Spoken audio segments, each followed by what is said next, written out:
सब इंतजाम तैयार, सब इंतजाम तैयार, सुख धाम अब नहीं दूर, सुख धाम अब नहीं दूर। छोड़ेंगे छोड़ेंगे देह की दुनिया, छोड़ेंगे देह की दुनिया, तेरे प्यार में ढलते ढलते, तेरे प्यार में ढलते ढलते। मैं आत्मा हूँ, कोई मिल मेरा यूं ही कोई और आप सबका मिल गया था, एक सर परमात्मा बाप है। चलती सर राह चलती चलती।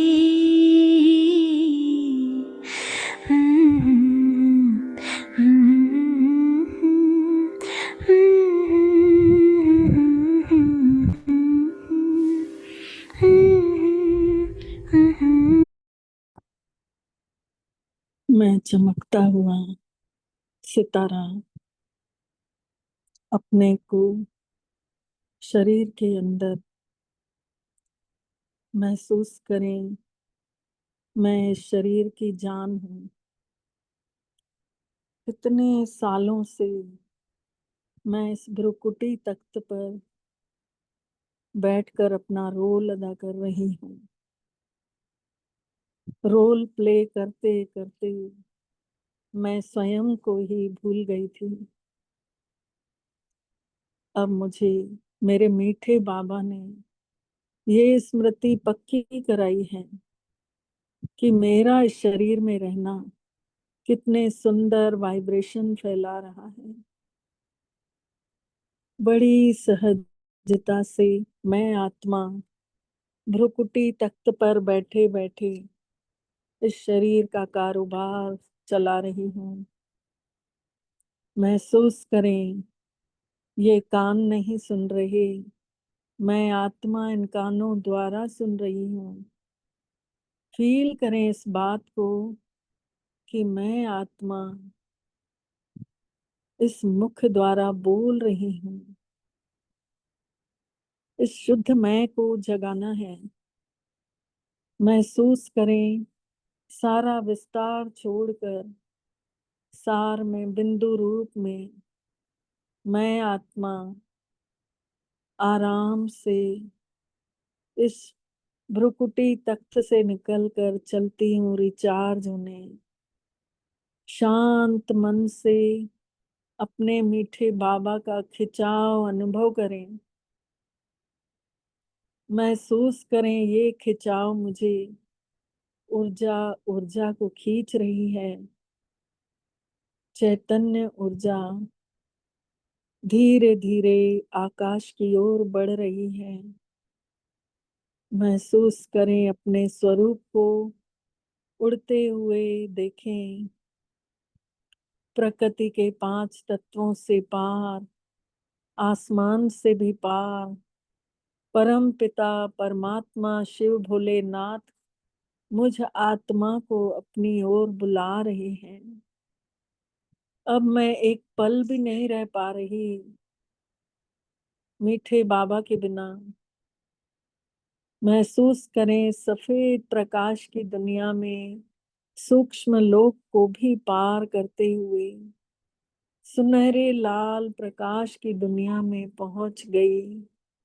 अपने मीठे घर में पहुंच जाएं, जहां न विचारों का बोझ है, न ड्रामा का खेल है, असीम शांति की अवस्था है। महसूस करें आराम की अवस्था। अपने ही घर में महसूस करें, शिव बाबा को प्रकाश रूप में देखें और तेजी से बाबा के आभा मंडल में जाकर ठहर जाएं। परमात्मा पिता का सच्चा निस्वार्थ प्यार हम सब आत्माओं को स्पर्श हो रहा है। कितने सुख की मिठास अनुभव हो रही है। मन में बस एक ही आवाज बार बार गूंज रही है। कितने सुख भरे हैं ये जीवन के पल। मैं अपनी स्थिति में स्थित हूँ। परमात्मा प्यार की किरणों में मैं स्नान कर रही हूँ। मेरा मन भरपूर होता जा रहा है। परमात्मा प्रकाश का खिंचाव मुझ आत्मा को ये शक्तिशाली किरणें खींच रही हैं। सारे मन के बोझ खत्म हो रहे हैं। सारी नेगेटिविटी दूर हो रही है।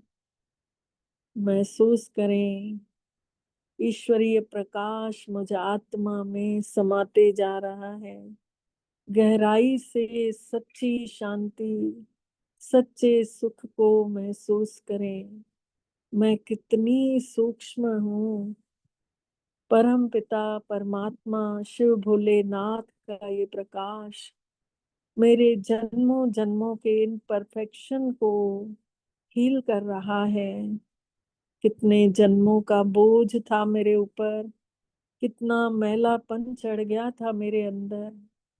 तमो प्रधानता बढ़ गई थी। अब मैं वापस फिर से सतो प्रधान बनते जा रही हूँ। बाबा का ये पवित्र प्रकाश मेरे अंदर समाते जा रहा है। मैं पवित्र प्रकाश की निकलती हुई किरणों को मन ही मन संजो रही हूँ। मेरा मन सुमन बन रहा है इन किरणों से। मेरी बुद्धि दिव्य होती जा रही है। महसूस करें सब कुछ लाइट ही लाइट, माइट ही माइट अनुभव हो रहा है। वापस मैं फिर से इतने जन्मों में रोल बजाते बजाते जो थक चुकी थी, उलझ गई थी, अब मैं पुनः अपने शक्ति स्वरूप में टिक रही हूँ। शिव बाबा का प्रकाश मुझे पुनः रिचार्ज कर दिया है। परम पिता परमात्मा की एक एक किरण, उनका सूक्ष्म स्पर्श मुझ आत्मा को शक्तिशाली बना रहा है। जन्म जन्मांतर की थकान मिटते जा रही है। मेरी पुरानी प्यास, अधूरापन सब समाप्त हो गया। अब मैं शांत, शक्तिशाली, शक्तियां ही शक्तियां महसूस कर रही हूँ। असीम सुख भरे ये लम्हे, कितना प्यार ही प्यार है। ये आनंद के पल हैं। मन की बैटरी फिर से भर गई है। मैं बाबा के प्यार में डूब चुकी हूँ। लवली नमस्कार। न कुछ दिखाई दे, न कुछ सुनाई दे, केवल जहन में एक ही शब्द गूंज रहा है। मेरा बाबा, मेरा मीठा बाबा, मेरा प्यारा बाबा, मेरा सच्चा बाबा, मेरे रोम रोम में बाबा। महसूस करें, डूब जाएं भगवान के सच्चे प्यार में। सुखद अवस्था में कोई संकल्प नहीं, कोई भी बात नहीं, कोई बोझ नहीं। कंप्लीट प्रकाश ही प्रकाश। मैं भी प्रकाश, बाबा भी प्रकाश। प्रकाश से प्रकाश का स्पर्श, मिलन, महामिलन। परम धाम में मैं आत्मा बाबा के साथ महामिलन मना रही हूँ। महसूस करें प्रकाश की किरणें मेरे अंदर भरपूर हो चुकी हैं। अब मैं आत्मा धीरे धीरे वापस लौट रही हूँ परम धाम से। उतरते उतरते आकर सूक्ष्म लोक को पार करते हुए महसूस करें इस धरती पर मैं आत्मा अपने ही पंच तत्वों के शरीर में आकर विराजित हो गई हूँ और मुझ आत्मा से निकलता हुआ प्रकाश मेरे रोम रोम में समा चुका है। मस्तिष्क से चेहरा, चेहरे से गला, पेट, सारे पैरों तक पूरी बॉडी के अंदर की अपवित्रता, पूरे मैलापन सब विलीन हो रहा है, परमात्म प्रकाश में धुलते जा रहा है। पूरा शरीर ही प्रकाशित होते जा रहा है। इस शरीर से सारी ब्लैक ऊर्जा निकल रही है, निरंतर परमात्मा प्यार से भरते जा रही हूँ। कितने न खुश नसीबी के ये पल हैं जिसमें गहराई से बाबा की उपस्थिति का एहसास हो रहा है। उनकी सच्चाई, उनका प्रकाश, उनकी भासना। अब मुझे कोई बोझ नहीं, कोई चिंता नहीं। यही जागृति के क्षण है। मैं आत्मा अपने प्रति पूरी तरह जागरूक हूँ। महसूस करें, मैं शक्तिशाली अवस्था में हूँ। ये प्रकाश पूरे शरीर में फैल चुका है।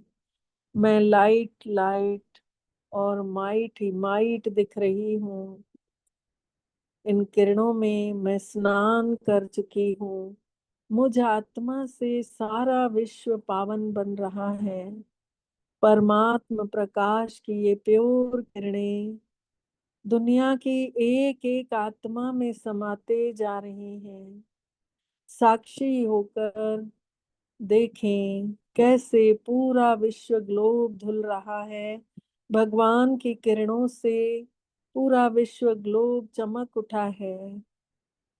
इस धरा पर मौजूद हर एक आत्मा के मन का बोझ हल्का हो रहा है। सारी नेगेटिविटी निकलकर पॉजिटिविटी में बदलते जा रही है। पूरा विश्व पवित्र वाइब्रेशन से चमक उठा है। रिप्लेसमेंट चल रही है पवित्रता से, सच्चाई से और बाबा के सकाश से।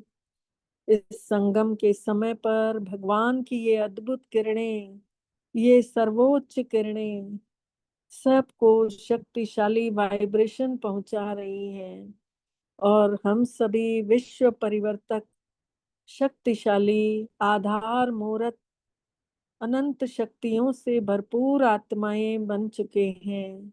अपने अंदर की साधारण विचारों को खत्म कर दें। स्वमान ले ले, मैं बहुत शक्तिशाली आत्मा हूँ। मैं करोड़ों में कोई, कोई में भी कोई बहुत विशेष आत्मा हूँ।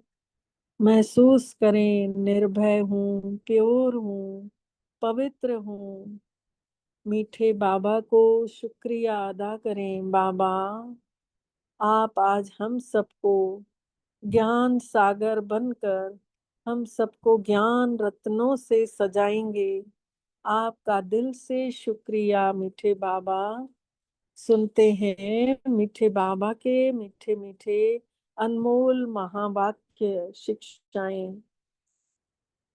अॼु बाबल मिठड़े चयो अथऊं, अॼु जी तारीख़ आहे 27 मार्च 2026 जी।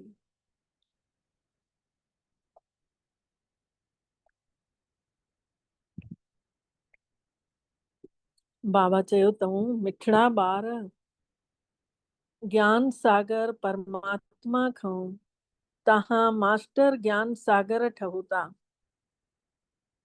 ज्ञान सागर परम पिता परमात्मा खां तहां मास्टर ज्ञान सागर ठहो था।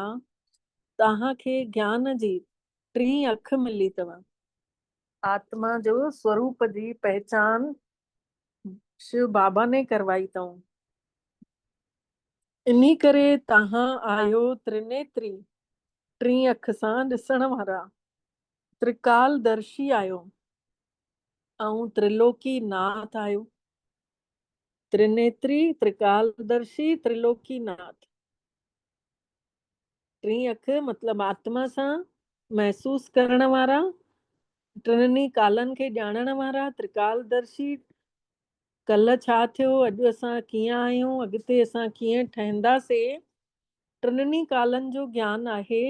ऐं त्रिलोकीनाथ, टई लोक असां ॼाणे वरिता अथसीं कि त्रिलोकीनाथ आहे परमात्मा पिता, ऐं असां उन्ही जा ॿार जेको असांखे इहो ज्ञान ॾेई छॾियो अथई, असांखे बि मास्टर त्रिलोकीनाथ ठाहे छॾियो अथई। अॼु जो बाबा प्रश्न पुछनि था, संसार जी रूहानी सेवा तव्हां ॿारनि जे सिवाय कोई न करे सघंदो आहे, छो? संसार जी रूहानी सेवा तव्हां ॿारनि खां सिवाय कोई न करे सघंदो आहे, छो? उत्तर में बाबा चवनि था, छो कि तव्हां ई सुप्रीम रूह शिव बाबा भोलेनाथ भंडारी खां तव्हांखे शक्ति मिलेव थी।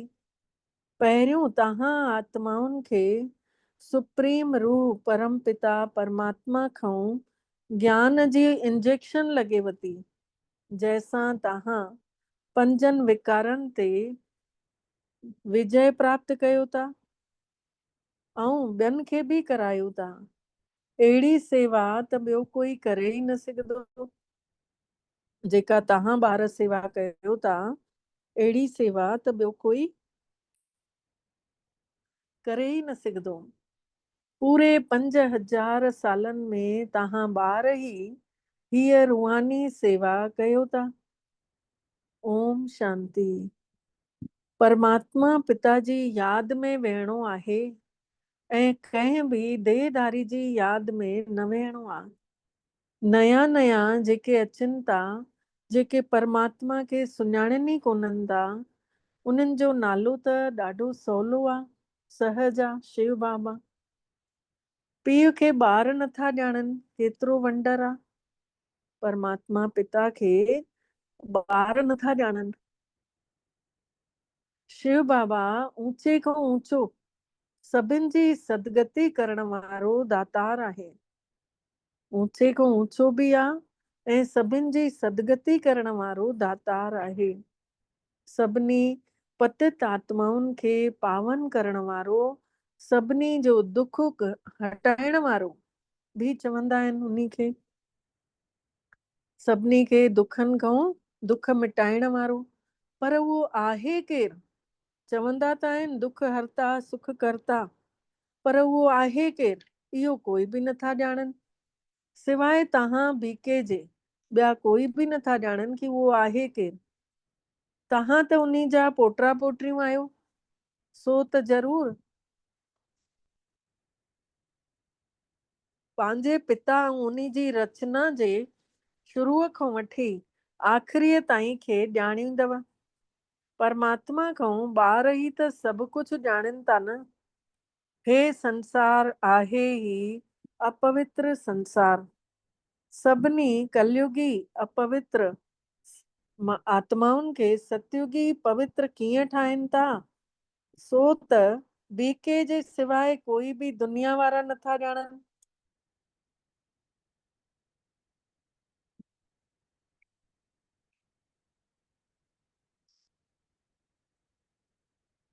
दुनिया वारा इहा ॻाल्हि नथा ॼाणनि कि कलयुगी अपवित्र आत्माऊं सतयुगी पवित्र कीअं थियूं थियनि।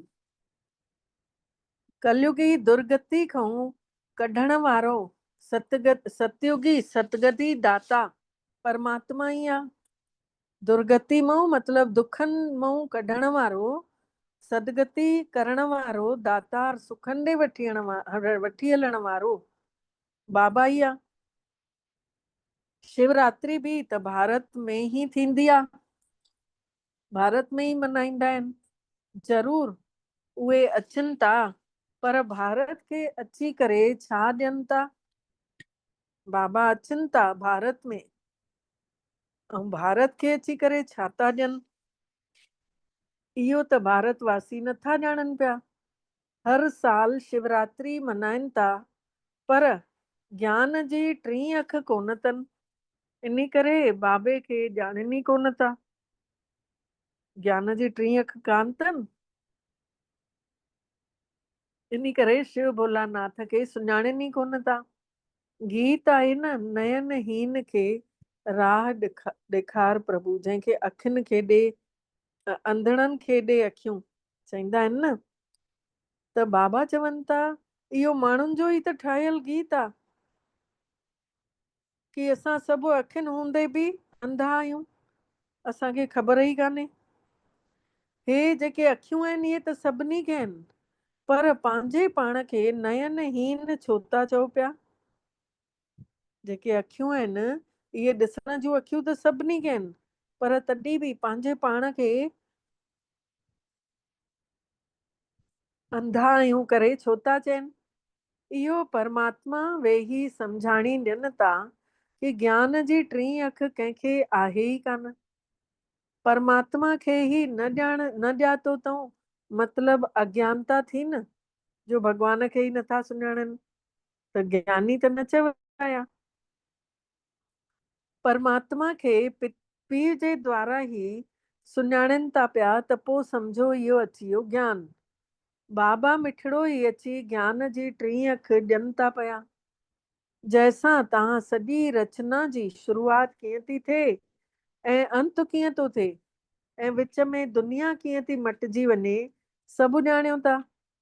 ज्ञान जे सागर जा तव्हां ॿार मास्टर ज्ञान सागर था ठही वञो। मतलब टीं अखि मिलण ई त्रिनेत्री चवरायो था, त्रिकालदर्शी था ठही वञो, टिनिनी कालनि खे ॾिसी करे था कर्म कयो, त्रिलोकी नाथ था ठही वञो, टिनिनी लोकनि में घुमंदे था रहूं। जॾहिं खां आत्मा जो ज्ञान मिलियो आहे, हिकु हंधि वेहण ई कान्हे। हर हर जंहिं महिल ख़ाली थियूं था, हलो भाई परम धाम। भारत में रहण वारा इहे नथा ॼाणनि कि हे लक्ष्मी नारायण जेके सतयुग जा मालिक हुया, हिननि खे हे वरसो कीअं मिलियो। इहा ॻाल्हि त भारत में रहण वारा बि नथा ॼाणनि। उहो कॾहिं आयो? परमात्मा कॾहिं आयो? असां सभिनी खे वरसो कॾहिं ॾिनई? वरी उहे काॾे विया? वरी उहे देवताउनि ने कीअं राजाई वरितऊं? कुझु बि नथा ॼाणनि। हे देवताऊं पवित्र त आहिनि न, त पवित्र त ज़रूर बाबा ई ठाहींदो न। तव्हां भारत में रहण वारनि खे बाबा वेही सम्झाणी ॾियनि था, जेके देवताउनि खे ऐं शिव खे मञनि था। शिव जो जनम बि भारत में थियो आहे। ऊंचे खां ऊंचो भगवान आहे। शिव जो जनम बि भारत में ई थियो आहे, ऐं ऊंचे खां ऊंचो बि परमात्मा शिव भोलोनाथ आहे। इन करे शिवरात्रि बि हिते ई मल्हाइनि था। जगत अम्बा, जगत पिता ब्रह्मा ऐं सरस्वती जो बि जनम हिते ई आहे न। लक्ष्मी नारायण जो बि जनम हिते ई थींदो आहे न। उहे ई राधे कृष्ण आहिनि। इहो बि भारत में रहण वारा नथा ॼाणनि। चवनि था कि पतित पावन अच, त ज़रूर सभु अपवित्र आहिनि, तॾहिं त सॾु करनि था। साधु संत ऋषि मुनि सभु पुकारनि था अॼु कि असांखे अची पवित्र ठाहियो। पुकारनि था न। ॿिए पासे वरी कुंभ जे मेले में बि वञनि था पंहिंजा पाप धोइण। सम्झनि था कि गंगा जेका आहे पतित पावनी आहे, त पुकारनि था पतित पावन अच। त माण्हू कीअं कंहिंखे बि पावन ठाहे सघंदो आहे? बाबा सम्झाइनि था, तव्हां पहिरियों देवी देवता धर्म जा हुयव, सभु पवित्र हुयव, हिन महिल सभु अपवित्र थी पिया आहियो। पहिरियों तव्हां सभु पवित्र हुयव, हाणे तव्हां सभु अपवित्र थी पिया आहियो। हाणे चओ था कि असांखे रस्तो ॾेखार प्रभु, त काथों जो रस्तो ॾेखारियांव? बाबा पुछनि था। वरी ॿार चवनिसि था, बाबा जीते जी मुक्तिअ जो रस्तो ॾेखारियो, असां में 5 विकार अची विया आहिनि। बाबा असां सभु स्वर्ग में त हुयासीं, त निर्विकारी हुयासीं, कोई विकारी न हुयो। हाणे असां विकारी थी पिया आहियूं। इन्ही जो कुझु त रहस्य सम्झायो न। इहे कोई कथाऊं त आहिनि कोन, त परमात्मा सम्झाणी ॾियनि था कि श्रीमद भागवत गीता मतलब परमात्मा पिता खां ॿुधायल गीता आहे। पतित आत्माउनि खे पवित्र ठाहिण वारो परमात्मा निराकार भगवाननि माण्हुनि खे भगवान न चई सघंदा आहियूं। बाबा चवनि था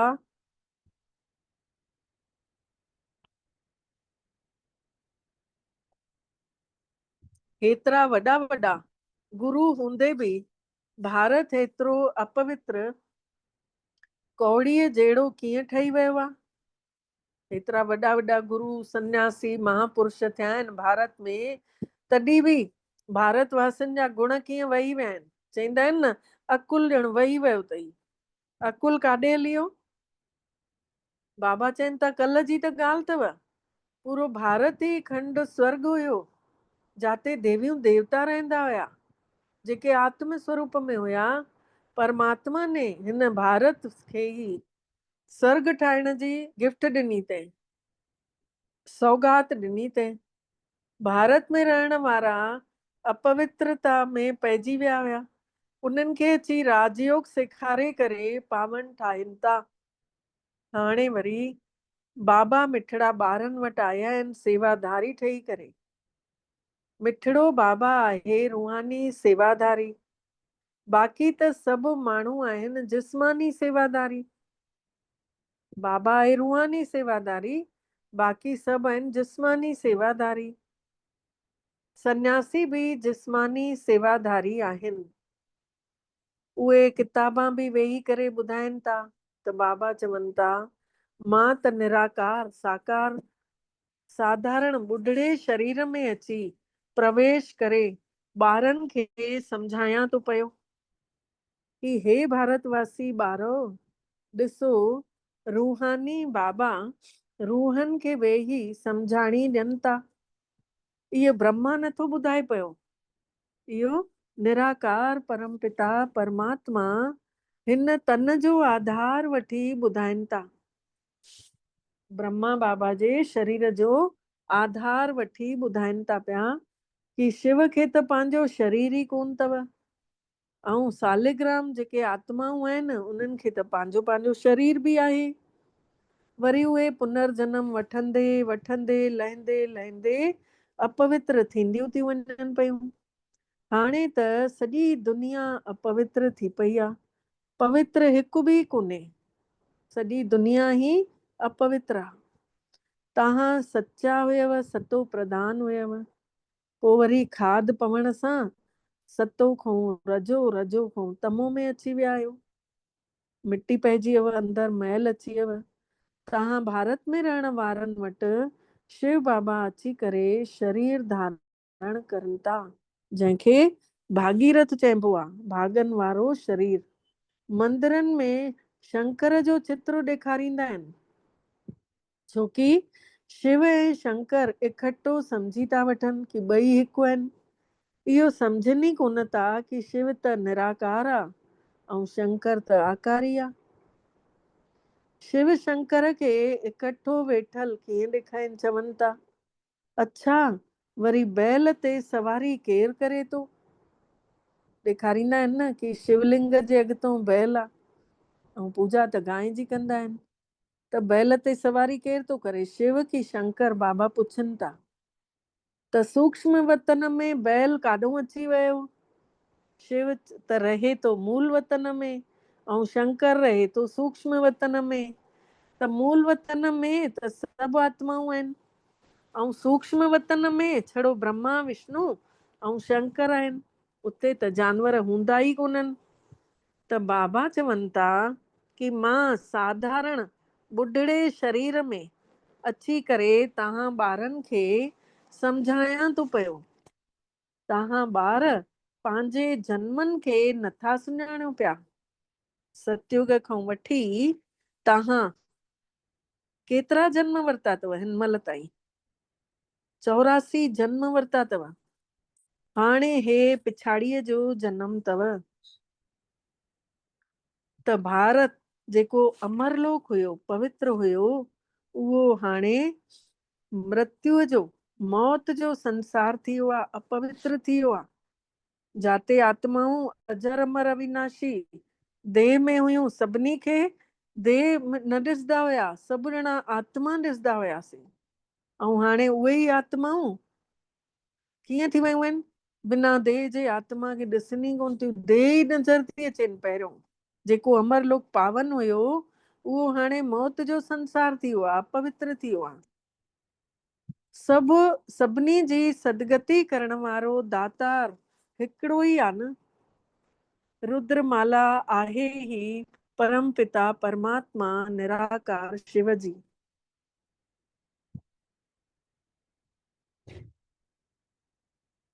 श्री श्री 108 रुद्रमाला चई वेंदी आहे न।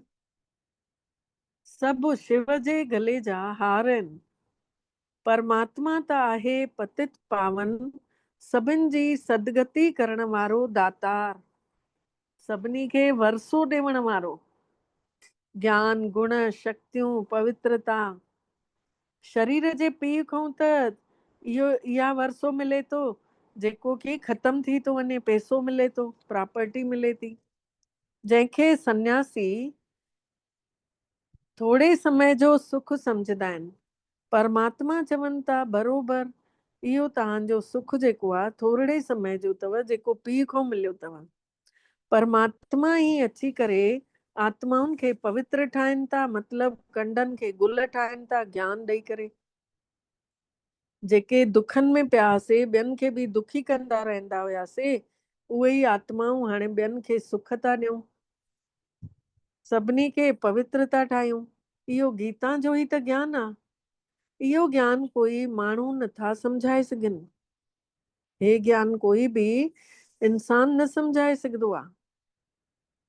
ज्ञान जो सागर पतित पावन परमात्मा ही सम्झाए सघंदो आहे। परमात्मा खां ई असां सभिनी खे वरसो मिले थो, जेका असां सभु हिन महिल वठूं था वरसो बाबा खां। तव्हां ई छड़ो सदगति जे पासे ॾे वञो था पिया, छड़ो असां ई आत्माऊं सुखनि ॾे वञूं था पिया, सुख जी अनुभूति बि कयूं था। हिन महिल त तव्हां सभु संगम युग ते आहियो ऐं दुनिया वारा कलयुग में वेठा आहिनि। ऐं हिन महिल अथव कलयुग जो अंत, महाभारत लड़ाई बि साम्हूं अथव।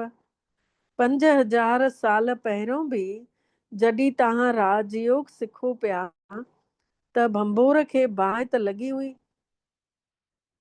हिन महिल तव्हां राजयोग सिखी रहिया आहियो, हे लक्ष्मी नारायण ठहण जे लाइ राजयोग सिखी रहिया आहियो। त बाक़ी त अथव भक्तीअ जो रस्तो। परमात्मा जॾहिं अचनि था त अची करे स्वर्ग जा दरवाजा खोलनि था। शिव भोलोनाथ जॾहिं अचे थो, अची करे स्वर्ग जा दरवाजा मतलब स्व में आत्माउनि खे टिकाइनि था, आत्म स्वरूप में। त परमात्मा चवनि था, हे जेका शिव शक्ति भारत जूं माताऊं आहियो, त भारत खे स्वर्ग ठाहियो थियूं न मुंहिंजी आज्ञा ते हली करे। जेको बि परमात्मा जो चयो मञे थो त पंहिंजे घर खे त स्वर्ग ठाहे ई ठाहे थो, बल्कि ॿियनि खे बि स्वर्ग थो ठाहे छॾे, ॿियनि जे घरनि खे बि। छोकी आत्म स्वरूप में परमात्मा जी आज्ञा मञीसीं, मतलब आत्मा में टिकियासीं। तव्हां आहियो शिव जूं शक्तियूं, भारत माताऊं। तव्हांखे पूरे विश्व खे स्वर्ग ठाहे रहियूं आहियो तव्हां आत्माऊं। तव्हां त आहियो ई शिव जी औलाद, उन्ही खे ही त यादि कयो था। शिव खां शक्ति वठी करे पंजनि विकारनि रूपी दुश्मननि जे मथां जीत पायो था। परमात्मा खां शक्ति वठी करे पंजनि विकारनि रूपी दुश्मननि जे मथां जीत पायो था। तव्हां ॿारनि ने 5000 साल पहिरियों बि भारत जी ही रूहानी सेवा कई हुयव। जेके ॿिया सोशल वर्कर हूंदा आहिनि दुनिया में, जेके समाज सेवी ॿिया हूंदा आहिनि, उहे शरीरनि जी सेवा कंदा आहिनि, ऐं हीअ आहे रूहानी सेवा। सुप्रीम रूह अची करे आत्मा खे इंजेक्शन लॻाइनि था। परमात्मा अचनि था, आत्माउनि खे सुप्रीम सर्जन ठही करे असांजो ऑपरेशन कनि था। जेके शरीर जे भान में हुयासीं, आत्मा सम्झण लॻूं था। भॻवानु अहिड़ो ऑपरेशन थो करे छॾे, इंजेक्शन थो लॻाए छॾे, जो हमेशह जे लाइ अहंकार ख़तम थो थी वञे। पढ़ाइनि बि था, आत्मा ई ॿुधे थी तव्हां सभु आत्माऊं ई था आहियो। तव्हां ई 84 जन्म वठो था, हिकु शरीर छॾे वरी ॿियो वठो था। 84 जन्म वठी करे 84 माउ पीउ ठाहिया अथव।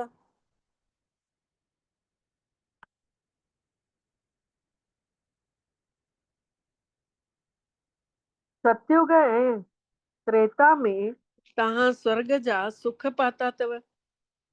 हाणे वरी बेहद जे बाबे खां तव्हां सुखनि जो वरसो वठी रहिया आहियो। परमात्मा पिता खां सुख जो वरसो वठी रहिया आहियो। बरोबर भारत खंड में हे लक्ष्मी नारायण जी राजाई हुई। उते दैत्य दानव त कोई हुया ई कान। जंहिं महिल देवियूं देवता हुया त अहिड़ा राक्षस प्रवृत्ति वारा माण्हू न हुया। तव्हां ॼाणियो था कि हाणे हिन पुराणे संसार खे बाहि त लॻणी आहे। मां अची करे ज्ञान जो यज्ञ रचां थो। तव्हां सभु पवित्र देवता ठहो था। हज़ारों आहिनि जेके देवता ठहण जी महिनत करे रहिया आहिनि। बाबा मिठड़ा आया आहिनि ॿारनि जी सदगति करण लाइ। तव्हां ॿारनि खे कंडनि खां गुल ठाहे रहिया आहिनि। बाबा आया आहिनि ॿारनि जी सदगति करण, ऐं असां ॿारनि खे कंडनि खां गुल ठाहे रहिया आहिनि। तव्हांखे ज्ञान जी 3 अख ॾेई रहियो आहियां, जंहिंसां तव्हां सॼे संसार जे नाटक खे ॼाणियो था। शिव बाबा जो छा रोल हले थो सभु ॼाणे विया आहियो। ब्रह्मा ऐं विष्णुअ जो छा कनेक्शन आहे इहो बि ॼाणे विया आहियो। ॿिया ॾेखारींदा आहिनि कि विष्णुअ जी नाभीअ मां ब्रह्मा निकितो, ब्रह्मा ई वञी करे विष्णु ठहे थो, ब्राह्मण ई वरी देवता ठहनि था। मतिलबु विष्णुअ खां ब्रह्मा ठहण में 5000 साल लॻी था वञनि। इहो तव्हांखे ई ज्ञान आहे। तव्हां ब्राह्मणनि जे नाभीअ मां नाभि कमल मां विष्णुपुरी प्रगट थी थिए। तव्हां ब्राह्मणनि जे नाभि कमल मां मतिलबु असां आत्माऊं हिन महिल अंदर ई अंदर जंहिं महिल विकारनि जे मथां जीत था पाए वठूं त विषय विकारनि खे मिटाए था छॾियूं, पोइ विष्णुपुरी जा मालिक था ठही वञूं। जेको चईंदा हुयासीं कि विषय विकार मिटाओ पाप हरो देवा, हाणे असांखे ज्ञान ॾेई करे विषय विकार मिटाइण जो तरीक़ो ॿुधाए छॾिए कि तव्हां आत्म स्वरूप में टिकंदव त तव्हांखे शक्तियूं मिलंदव, परमात्मा जो प्यार मिलंदव, गुण भरिजंदव। त उहा विष्णुपुरी हाणे अंदरि असांखे वेहिजी वियो आहे मन में कि असां आत्म स्वरूप में ब्राह्मण टिकंदासीं न त तेसीं ताईं विष्णुपुरी प्रगट ई न थियणी आहे। ॿियनि ने चित्र ठाहिया अथऊं कि विष्णुअ जी नाभीअ मां ब्रह्मा निकितो, पोइ वरी सभिनी वेदनि शास्त्रनि जो सार ॿुधाए थो। इहो ॾेखारियो अथऊं शास्त्रनि में कि विष्णुअ मां ई ब्रह्मा थो निकिरे पियो ऐं अची करे सभिनी वेदनि शास्त्रनि जो सार थो ॿुधाए। मतिलबु उहा ई आत्मा लहंदे लहंदे अची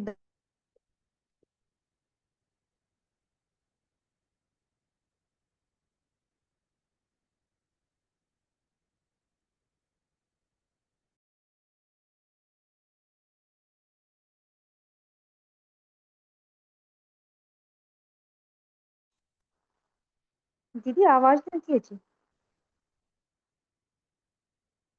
त हाणे तव्हां ब्रह्मा खां सॼो सार सम्झो था पिया।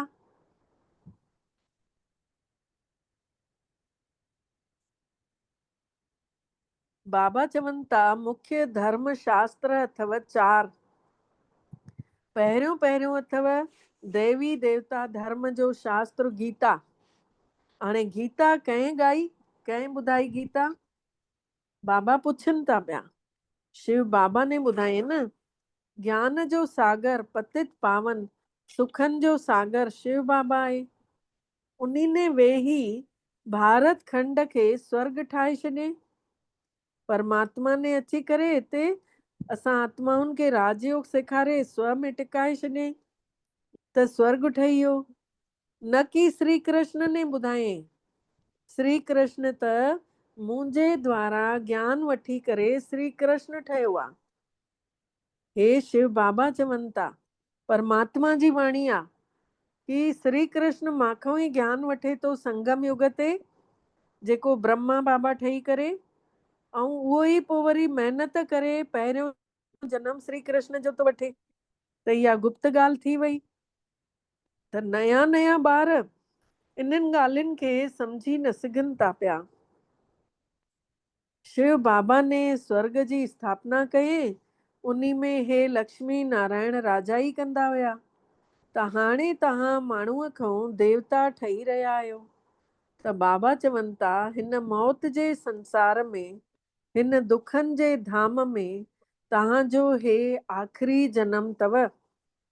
हिन दुखनि जे संसार में, मौत जे संसार में तव्हांजो हे आख़िरी जनम अथव। भारत अमरलोक हुयो, उते दुख जो नालो निशान बि न हुयो। जंहिंमहिल भारत अमरलोक पियो चवराए त अजर अमर अविनाशी आत्मा स्वरूप में सभु टिकियल हुया, तंहिंमहिल त दुख ई न हुयो कंहिंखे बि। भारत परिस्तान हुयो, हाणे कब्रिस्तान ठही वियो आहे। भारत में हल्का माण्हू हुया सभु, कंहिं ॻाल्हि जी चिंता फिकर न हुई, विघ्न न हुया, परेशानियूं न हुयूं।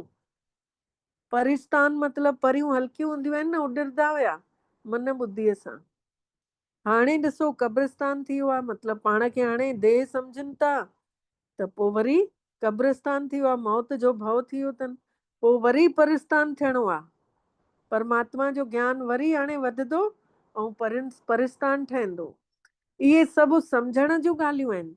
हे आहे माण्हूअ खां देवता ठहण जी पाठशाला।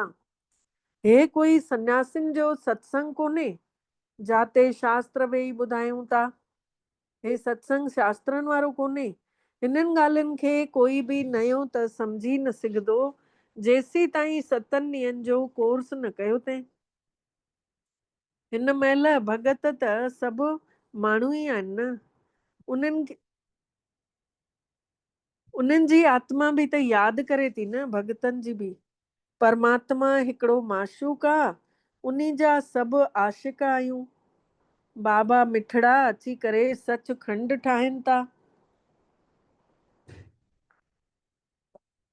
2500 सालनि खां पोइ वरी रावण अची करे कूड़ खंड ठाहे थो। हिन महिल आहे संगम जो समय। इहे सभु सम्झण जूं ॻाल्हियूं आहिनि। अच्छा, हाणे बाबल मिठड़े जो यादि प्यार।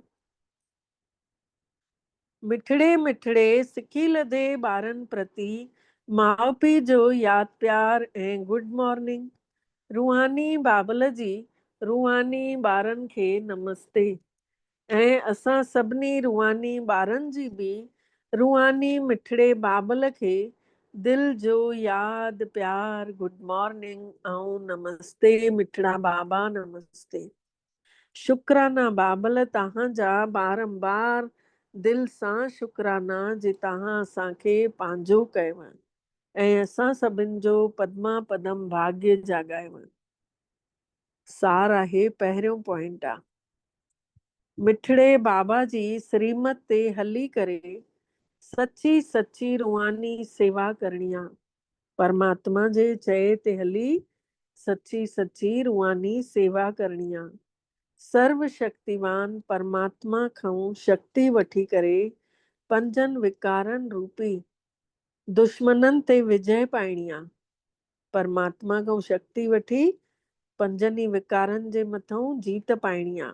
ॿियो पॉइंट आहे, माण्हूअ खां देवता ठहण लाइ पवित्र ज़रूर ठहिणो आहे। ज्ञान खे धारण करे जीवन में आणे करे कंडनि खां गुल ठाहिणो बि आहे ऐं ठाहिणो बि आहे। हे ज्ञान जीवन में आणे देवता ठहण लाइ पवित्र ज़रूर ठहिणो आहे ऐं प्रैक्टिकल में इन ज्ञान खे पंहिंजे जीवन में आणे करे कंडनि खां गुल ठाहिणो बि आहे, ॿियनि खे बि ठाहिणो आहे। जेके सभिनी खे दुखी कंदा हुआसीं, हाणे सभिनी खे सुख ॾियूं था। इहा आहे परमात्मा जी कमाल। न त कंहिंजी छा मजाल कोई कंहिंखे सुख ॾेई सघे। अॼु जी तारीख़ में अॼु कोई बि स्वार्थ न रहियो आहे असांजे अंदरि की भई असां हिन हे कमु करे ॾे त पोइ मां हे कयां। हाणे त निस्वार्थ भाव सां नेकी कर दरिया में डाल। यादि ई न कंदा आहियूं की असां छा कयोसीं। कराइण वारे ने कराए वरितईं, फुल स्टॉप लॻायोसीं, अॻिते वधियासीं, जेको थिए थो ॾाढो सुठो थिए थो।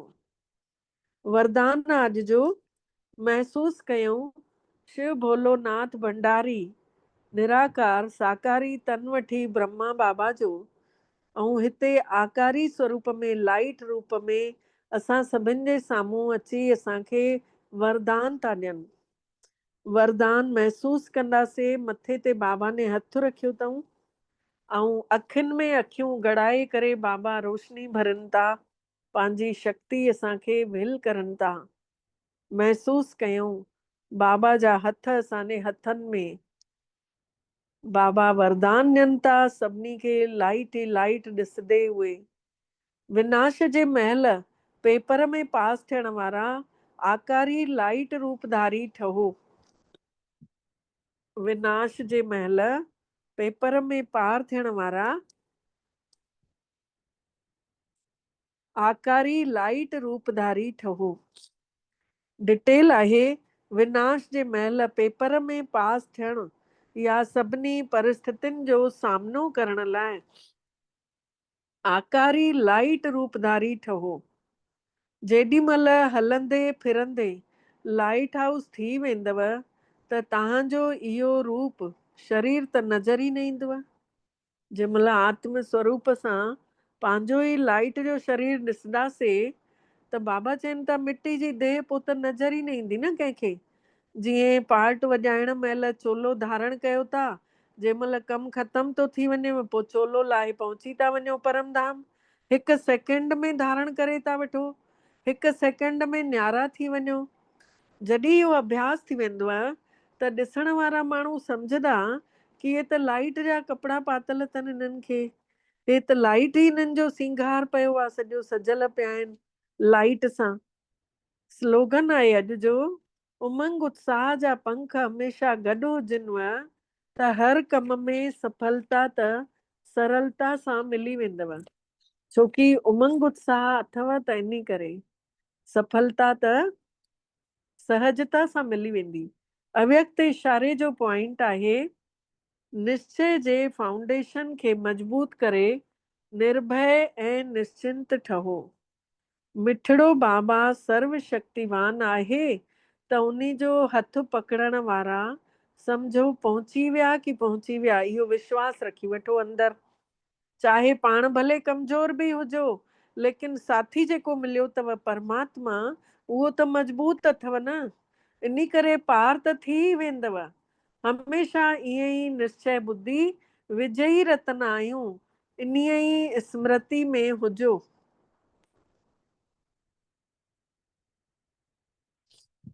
गुजरी वई सो गुजरी वई, जेको समय गुजरी वियो सो गुजरी वियो, मतलब फुल स्टॉप लॻाए करे अॻिते वधो। अॼु जो विशेष सूचना इहा कि अॼु प्यारे बाबल मिठड़े जी लाडली देश विदेश में सभिनी ब्राह्मण जान असां सभिनि जे दिलनि ते राज करण वारी मिठड़ी दादी जानकी जी जो अॼु पुण्य स्मृति दिवस आहे। त दादी ने 104 साल जी उमिरि में जीवन मुक्त स्थिति में रही करे, विदेही अवस्था में रही ज्ञान दान सां गॾु गॾु गुणनि जो दान कंदे पूरे परिवार जी अलौकिक पालना कई अथई। उन्ही खे सार गर्भित मतलब सार रूप में केतिरनि ज्ञाननि जा गहरा गहरा राज खोलिया अथई ऐं पूरे क्लासिस कराए करे सभिनी खे सुठो रस्तो ॾेखारे रहियूं हुयूं। अॼु बि उन्हनि जी छांव में उन्हनि खां जेके मिलियल आहिनि अनमोल शिक्षाऊं ब्रह्मा बाबा जे ॿारनि में जे कननि में गूंजनि थियूं पयूं।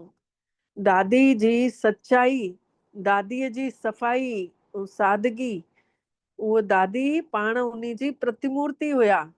दादी खां मिलण वारियूं अनमोल शिक्षाउनि मां कुझु शिक्षाऊं हिते लिखी रहिया आहियूं। सभु ॼणा इन्हनि शिक्षाउनि खे ध्यानु लॻाए ॿुधंदा ऐं पंहिंजे जीवन में आणींदा। त पहिरीं शिक्षा हुई पंहिंजे सूक्ष्म अभिमान खे परखे करे जल्दी सां उन्ही खे ख़तमु करणु, मतलब पंहिंजे मथां पाण ई आशीर्वाद करणु। पंहिंजो पाण खे ई पतो पवंदो आहे न कि मां में हिन महिल अभिमान अची वियो हुयो, त उन खे परखे करे जल्दी ख़तम करणु मतिलबु पंहिंजे मथां पाण आशीर्वाद करे वरितो आहे। ॿियो पॉइंट आहे वधीक सोचणु, वधीक ॻाल्हाइणु, वधीक चिंता करण सां शक्ति ख़तम थींदी आहे, ख़र्च थींदी आहे। तंहिंखां त शांतीअ में रहंदव त शक्ति जमा थींदव। टियों आहे कंहिंजी बि ग़लती चित ते न हुजेव, पंहिंजो मन चित साफ़ रखंजो त चैन सां रही सघंदव। चौथों आहे सम्झ सां फालतू जूं ॻाल्हियूं निगेटिव खे ख़तम करे छॾियो। जेके व्यर्थ जा वीचार अचनिव था, निगेटिव अचेव थो त उन खे ख़तम करे छॾियो त शांती प्रिय ठही वेंदव, शांती वणंदी रहंदव। पोइ पंजों आहे बाबा खां अगरि तव्हांखे प्राइज़ वठणी अथव त उन जे नियमनि ते हलो, थोरो बि तव्हांजो काॾे लगाव बि न हुजे, झुकाव बि न हुजे। छहों आहे कर्म ऐं संबंधनि जो पतो त गुणनि सां पवंदो आहे न। कंहिंजा गुण केतिरे पाणी में आहे त जेको जंहिंजे संबंध संपर्क में ईंदो उन सां ई त पतो पवंदो आहे न। इन करे कर्म में रूहानियत ऐं संबंधनि में सच्चाई हुजेव। सतों आहे नम्रता ऐं सच्चाईअ खे पंहिंजो साथी ठाहे छॾियो त हर ॻाल्हि एक्यूरेट रहंदव। हिकु त नम्रता हुजे, ॿी सच्चाई हुजे, ॿिन्हिनि खे पंहिंजो साथी ठाहे छॾियो त हर ॻाल्हि एक्यूरेट रहंदव। अठों आहे प्यार घुरण जे बजाए स्वमान में रहो। कंहिंखो प्यार घुरण जी इच्छा न रखूं, अपेक्षा न रखूं कि फलाणो मूंखे प्यार करे त मां उन खे कयां। पंहिंजे पाण ई स्वमान में रहूं ऐं सभिनी खे सम्मान ॾींदा हलूं त प्यार जा पात्र ठही वेंदासीं। नाओं आहे जेके सचा, साफ़ ऐं सेवादारी आहिनि उहे ई भॻवान जे प्यार जा हक़दार आहिनि। ॾहों आहे सेवा कंदे हल्को रहणु, डबल लाइट रहणु, इहा ई त सभिनी खां वॾी सेवा आहे। 11हों आहे वॾी ॻाल्हि खे नंढो करे छॾियो त सूली बि कंडो थी वेंदव। वॾी ॻाल्हि खे नंढो करे छॾींदव त सूली बि कंडो थी वेंदव। 12हों आहे चिंतन साधना में इंटरफेयर कंदो आहे ऐं सिमरण सां साधना सिमरण कंदे रहंदासीं त सिद्धियूं मिलंदियूं रहंदियूं। अॼु ई चिंतन हले पियो कि जेतिरियूं बि नवरात्रि में देवियूं ॾेखारंदा आहिनि त कुसमांडा, त फलाणी स्कंद माता, त हीअ त हूअ जेतिरियूं बि आहिनि, आख़िरीअ में ईंदी आहे सिद्धिदात्री। त इहो चिंतन हले पियो कि सिद्धियूं असांखे तॾहिं थियूं मिलनि जॾहिं असां पुरुषार्थ था कयूं, विकारनि जे मथां विजय था प्राप्त कयूं। मां कात्यायनी ठहूं था, मां सरमंगला ठहूं था, सभिनी खे सुख ॾियूं था, शांत में रहूं था, संतोष में रहूं था, तॾहिं वञी असांखे सिद्धियूं मिलनि थियूं। त आख़िरीअ में अचे थी सिद्धिदात्री देवी, तॾहिं ईंदी आहे आख़िरीअ में सिद्धि। त चिंतन जेको आहे उहो साधना में अची अड़ंगो लॻाईंदो आहे अगरि कंहिंजो ॿियनि माण्हुनि जे लाइ ॻाल्हाए सोचींदा आहियूं त। ऐं जंहिं महिल सिमरण कयूं था, साधना कयूं था परमात्मा सां, ॻंढियल पई आहे आत्मा, त उन्हनि खे सिद्धियूं मिलंदी वेंदियूं आहिनि। 13हों आहे ख़ुशीअ जो खजानो हमेशह क़ाइमु रखिणो आहे। इन करे पॉजिटिव सोचण जो तरीक़ो सिखी वठूं त ख़ुशी हमेशह बरक़रार रहंदी। 14हों आहे हाणे जी स्थिति ई आख़िरीअ में कमु ईंदी।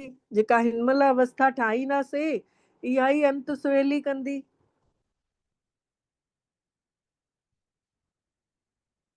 इन लाइ पंहिंजी स्थिति ठाहिण जे मथां ध्यानु ॾियूं। 15हों आहे मनोबल अहिड़ो वधाए छॾियूं जो कंडनि जे जंगल में पाण बि सेफ हुजऊं ऐं ॿियनि खे बि सहयोग ॾेई सघूं। मनोबल एतिरो वधी वञे अंदरों व्हील पावर जो बाबा चवनि, जानकी दादी शिक्षाऊं ॾिए थी कि कंडनि जे जंगल में पाण बि सेफ रहंदव ऐं ॿियनि खे बि तव्हां सहयोग ॾेई सघंदव। ऐं 16हों आहे अपवित्रता खां मुक्त थियणो अथव त अंदरूं ई अंदरूं वैराग अची वञेव, उहो वैराग विर्ती धारण करे वठो। इहे हुयूं 16 शिक्षाऊं दादीअ जूं जेके दादी असां सभिनी खे क्लासिस करायईं त इहे सभु शिक्षाऊं असांखे दादी ॾिनियूं हुयूं। इहे सभु पाण खे जीवन में आणींदासीं, सम्झो दादी खे सची श्रद्धांजलि ॾींदासीं। अच्छा, ओम शांति। अनुभव कयूं था, मां आत्मा दिव्य प्रकाशवान आहियां। मां बाबल मिठड़े जे साम्हूं आहियां। निहारींदे निहारींदे बाबा खे मां आत्मा में समेटण जी शक्ति ईंदी थी वञे। अॻिते पोइताऊं जो सभु कुझु समेटे करे मां आत्मा ॾाढी पावरफुल थींदी थी वञा। सभु कुझु समेटे वठूं। हाणे बसि मां आत्मा मुंहिंजो बाबा ई बची वञनि बसि। बाक़ी सभु कुझु समेटदे समेटदे मां हिकु बाबा में खोइजी वञा। हाणे मां आत्मा में बाबा ॾऊं सहन करण जी शक्ति अचे थी। उन्हनि जी अखियुनि मां ॾाढे फुल फोर्स सां सहन करण जी शक्ति असां सभिनी में समाइजंदी थी वञे। हाणे मुंहिंजे अॻितो काई बि परिस्थिति अची वञे, लेकिन मां सभु कुझु सहन करे सघंदी आहियां। मां में सहन करण जी शक्ति समाईंदे वञे थी। मां आत्मा इन्हीअ शक्तिअ सां भरपूर थी थींदी वञा। मांखे ॾींहों ॾींहुं सहन करण जी आदत थी पवंदी वञे ऐं मांखे ॾींहों ॾींहुं पंहिंजे पाण में ई उन्नति महसूस थी थिए। अनुभव कयूं, बाबा ॾऊं ईंदड़ मुंहिंजे अंदरि समाइण जी शक्ति भरिजे थी।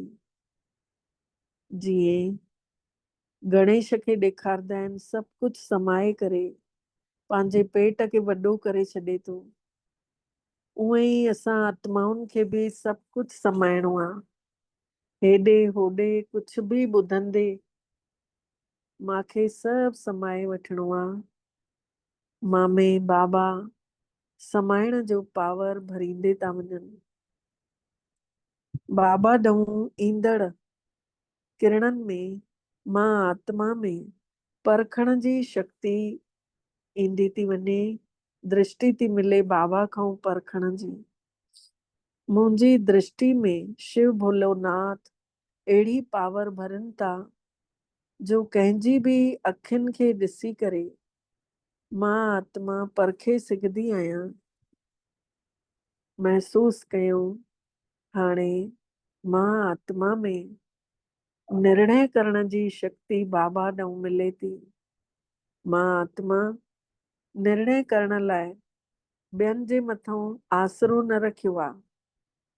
बाबा ने मां आत्मा में निर्णय करण जी पावर ॾींदे था वञनि। महसूस कयूं, बाबा मां आत्मा में सामनो करण जी शक्ति भरींदे था वञनि।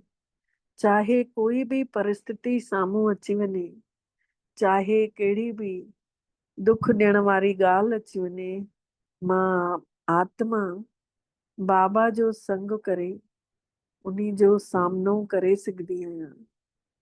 मां सामनो करण जी शक्तिअ सां भरपूर आहियां। बाबा खां मां आत्मा में संगठन करण जी शक्ति समाइजंदी थी वञे। बाबा मिठड़ो मुंहिंजो रूहानी परिवार, मुंहिंजी मिठड़ी मम्मा मूंसां गॾु आहे। संगठन आहे मूंसां ब्राह्मण परिवार जो। मां में बाबा असीम शक्तियूं भरींदे था वञनि। सभिनि सां गॾु हूंदे बि मुंहिंजे लाइ पहाड़ जहिड़ी ॻाल्हि बि रुईअ वांगुर थी वञे। सहयोग जी शक्ति मां जे अंदर समाइजी चुकी आहे। बाबा मां में विस्तार खे सार में करण जी शक्ति भरनि था, जो मां आत्मा केतिरियूं सारियूं जिम्मेदारियूं निभाईंदे बि पंहिंजो पाण खे सार रूप में आत्म स्वरूप में टिकाए थी सघां। सभिनी ॻाल्हियुनि जो सार आहे मां ऐं मुंहिंजो बाबा। मां आत्मा अष्ट शक्तियुनि सां संपन्न पंहिंजो ई दैवी स्वरूप निहारियां थी पई, प्रकट ॾिसां थी। भगत जंहिं अष्टभुजाधारी देवियुनि जी पूजा कंदा आहिनि, मां उहा ई देवी शक्ति स्वरूप आहियां। पंहिंजो पाण खे मंदिरनि में स्थित ॾिसूं। अॼु सभिनी जॻहियुनि ते भंडारा हलनि था।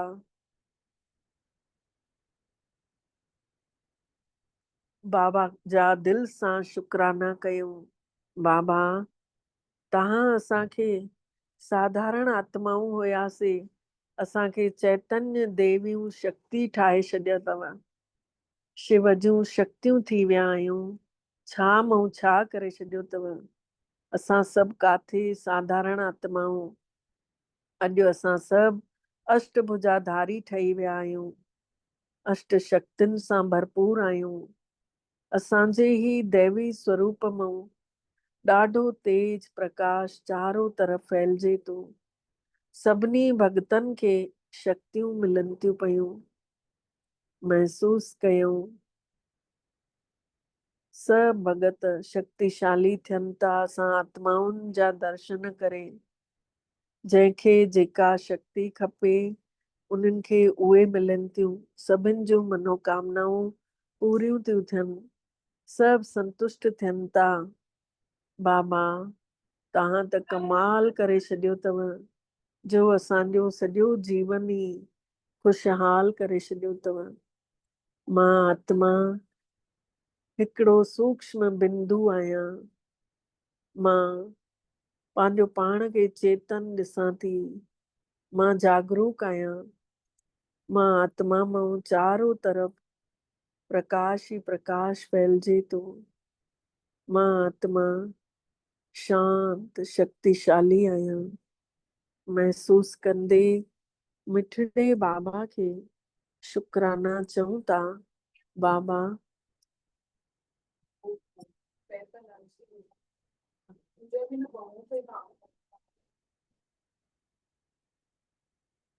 मिठड़े बाबा खे शुक्राना चऊं था। बाबा मिठड़ा तव्हांजा दिल सां शुक्राना, जे तव्हां असांखे अॼु अष्टभुजाधारी देवीअ जो रूप ठाहे छॾियो अथव। ओम शांति, ओम शांति, ओम शांति। तव्हां सभिनी फ़रिश्तनि जा बि दिल सां शुक्राना। सभिनी खे ओम शांति।